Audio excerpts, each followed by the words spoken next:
Get mantra and meditation MP3s at JasonGallant.ca.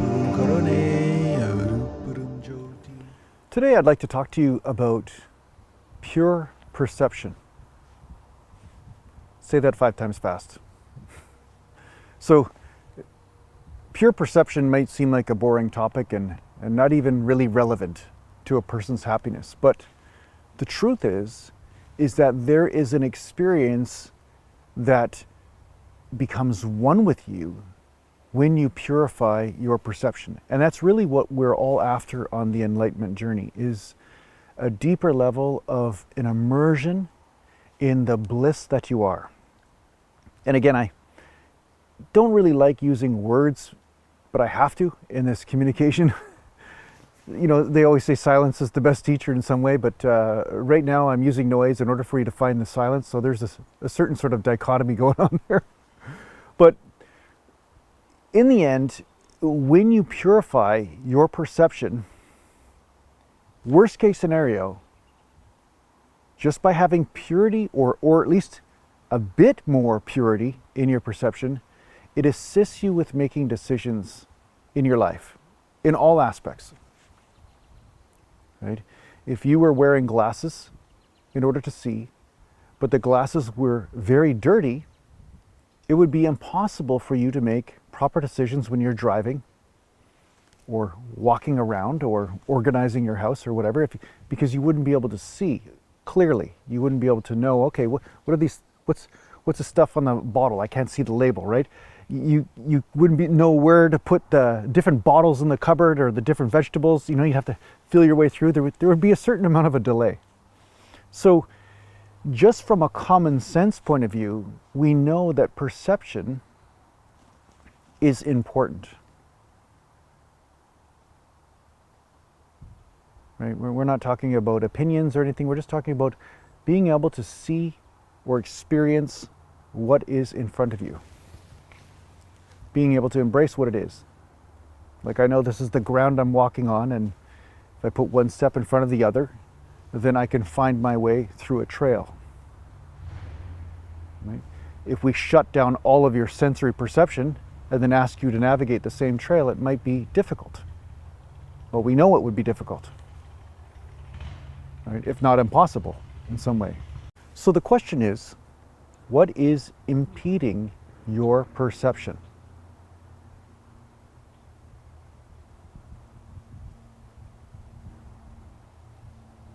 And most often, it is stories from the past that you're attaching to that carry an experience of suffering.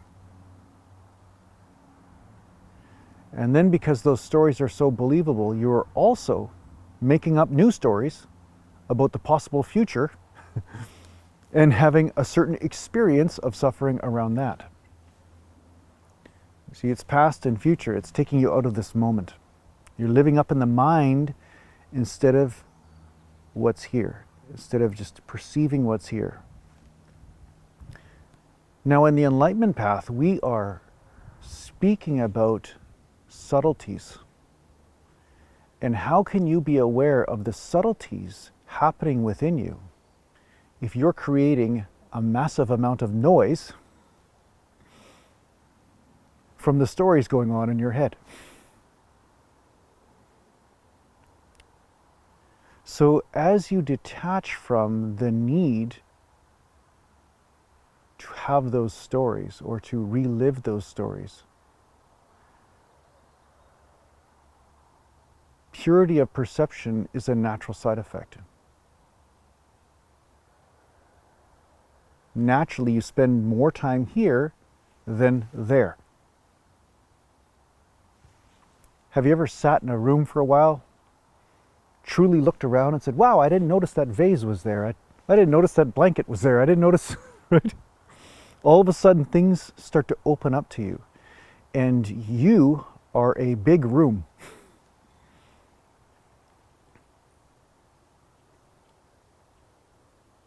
When the fascination with your dream falls away, then reality presents itself. And there are many layers. I'm not claiming to have the absolute one experience that everybody's supposed to have. I'm just saying this is the path to purifying your perception.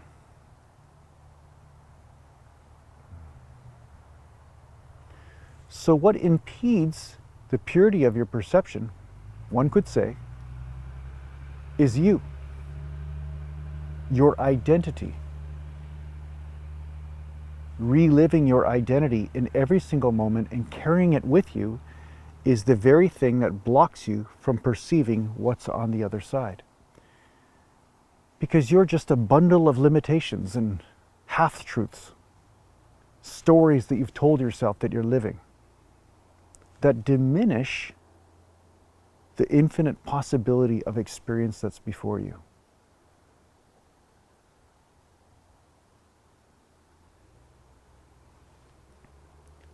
So being, as you move through life,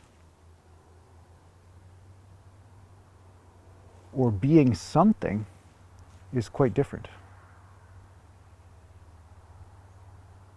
One is a condition, the other is an organic interaction. And the more organic the interaction, the freer the experience. The more unconditional. It's like dropping a great weight of limitation and obligation and falling into something that was always here.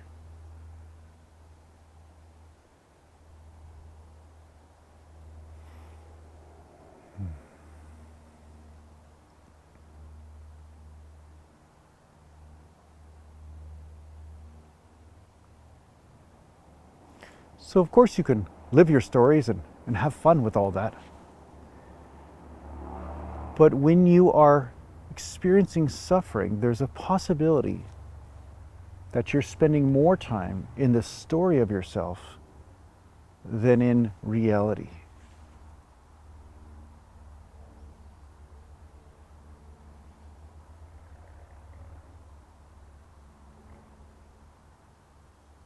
Practice being every day just for a few moments and watch the urge to entertain yourself or to move away or to create noise or stories or thoughts. This is the compulsion of the mind, and it's vying for control of the moment. This is why meditation is so important.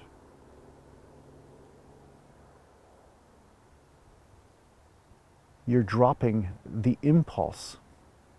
You're dropping the movement to follow every impulse. You're saying, I refuse to follow any of that. I just wish to be here and deepen my connection with here and see what happens.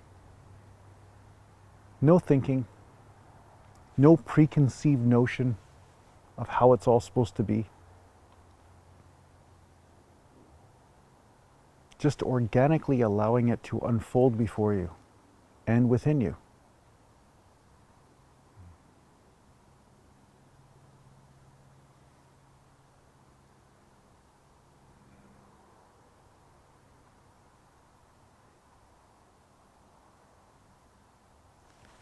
And knowing that there is infinite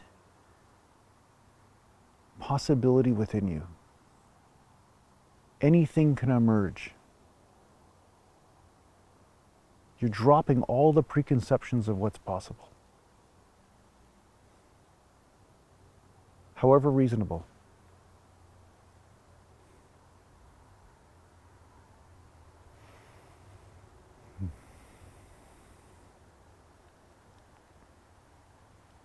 So I hope this helps you on your spiritual journey. Take care for now.